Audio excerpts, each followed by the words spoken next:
और अब आदमी के साथी और सोने की रखवाली करने वाले लोगों के बीच लड़ाई होने लगती है, जिसमें सभी लोग मारे जाते हैं। बस बचे थे तो ये दोनों ही, और उन दोनों के बीच भयंकर वाली लड़ाई होती है। लेकिन थोड़ी ही देर में आदमी उस मायावी महिला पर भारी पड़ने लगता है। यहाँ दूर से सभी ये नजारा देख रहे थे और तभी आदमी उसका खेल खत्म कर देता है और उसे बंदी बना देता है। जिसके बाद सभी लोग तेजी से आदमी के पास जाते हैं और राजा उसकी इसी काबिलियत को देखकर उसे अपने सेना का पति बना देता है। जिसके बाद वो लोग उस सोने को हाथ में उठाकर देखने लगते हैं। लेकिन ये खुशी ज्यादा देर तक की नहीं थी, क्योंकि वो सोना जल्द ही मिट्टी में बदल जाता है। ये देखकर उन्हें लगता है कि आदमी ने उनके साथ धोखा किया है। और अगले पार्ट के लिए कमेंट एंड सब्सक्राइब जरूर करें। और अब जब पता चलता है कि वो सोना नहीं बल्कि मिट्टी है, तो सभी लोग आदमी को धोखेबाज कहने लगते हैं। पर आदमी उन्हें बताता है कि उस मायावी महिला के पास सोने को मिट्टी में बदलने की शक्ति है। पर तभी ये लड़का इन सब चीजों की जड़ इस मूर्ति को बताता है और उस मूर्ति के सर को धड़ से अलग करके कहीं दूर फेंकने के लिए महाराज को कहता है। जिसके बाद महाराज उस मूर्ति के सर को काट देता है। ये देखकर वो मायावी महिला बहुत ज्यादा गुस्सा हो जाती है और खुद को आजाद करके बहुत जोर से चिल्लाने लगती है, जिससे सभी के कान के पर्दे फटने लगते हैं। अगले पार्ट के लिए कमेंट और सब्सक्राइब जरूर करें।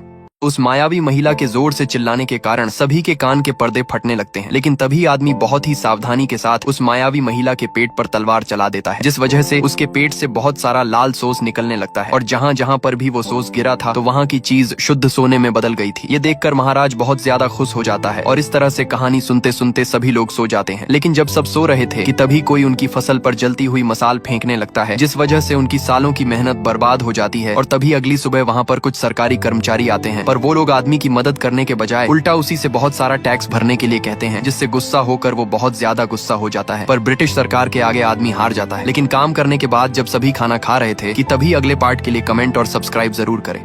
और अब जब सभी खाना खा रहे थे कि तभी वहाँ पर एक अंग्रेजी आदमी आता है, क्योंकि उसे गांव वालों से एक मदद चाहिए थी। दरअसल वो गांव वालों की मदद से सोने की खोज करना चाहता था। लेकिन सोने की बात सुनते ही सभी लोग तेजी से भाग जाते हैं। शायद वो लोग किसी चीज से डरते थे, लेकिन उसके बदले अंग्रेजी बाबू उन्हें बहुत कुछ दे भी रहा था। पर कोई भी उसकी मदद के लिए तैयार नहीं था। पर उन्हीं में एक आदमी होता है जो जाने के लिए तैयार था, यानी कि ठंगला। लेकिन उसकी पत्नी उसे जाने से मना कर रही थी, पर कर्ज के कारण उसे जाना पड़ता है। लेकिन ठंगला अकेला नहीं जाता है, बाकी के गाँव वाले भी उसके साथ सोने की खोज में अंग्रेजी बाबू के साथ जाते हैं। और फिर सभी लोग अपने सफर पर निकल पड़ते हैं। लेकिन थोड़ी ही दूरी तय करने के बाद अब आगे जाने का रास्ता खत्म हो चुका था, क्योंकि आगे की ओर बस घना जंगल ही होता है। लेकिन अंग्रेजी बाबू को ये नहीं पता था कि जंगल से सोना निकालना मतबल मौत को बुलाने जैसा था। और तभी उन्हें सोने के पास जाने के लिए एक नदी को पार करना पड़ेगा। लेकिन जब वो लोग नदी पार करते कि तभी ठंगला उन्हें इस रास्ते से नहीं बल्कि दूसरे रास्ते से चलने के लिए कहता है, क्योंकि वो रास्ता कम गहरा होता है। अगले पार्ट के लिए कमेंट और सब्सक्राइब जरूर करें। और अब जब ये लोग नदी पार कर रहे थे कि तभी आदमी को वही मायावी महिला दिखाई देती है, जिस वजह से सभी लोग बहुत ज्यादा डर जाते हैं और तेजी से आगे बढ़ने लगते हैं। लेकिन तभी जल्दबाजी में आदमी का पैर चट्टान के बीच फंस जाता है। यहाँ सभी की भी हालत खराब हो चुकी थी। पानी में फंसे होने के कारण ठंगला बेहोश हो जाता है। लेकिन तभी उसका साथी उसे देख लेता है और उसे पानी से बाहर निकाल ले जाता है, जिसके बाद सभी लोग पानी से बाहर आ जाते हैं। लेकिन ठंगला के पैर में चोट लग चुकी थी, जिस वजह से थोड़ी देर आराम करने के बाद वो लोग आगे बढ़ने लगते हैं। लेकिन तभी वो लोग सामने का माहौल देखकर सन्न रह जाते हैं, क्योंकि सामने की ओर वही हाथी वाला पहाड़ होता है जो कि ठंगला कहानियों में बताया करता था। ठंगला को ये पता था कि वहाँ पर उसे हर तरह की चीज, सोना, चांदी, तांबा, पित्तल और लोहा जैसी कीमती वस्तु जमीन में मिल सकती है। जाने से पहले अगले पार्ट के लिए कमेंट और सब्सक्राइब जरूर करें।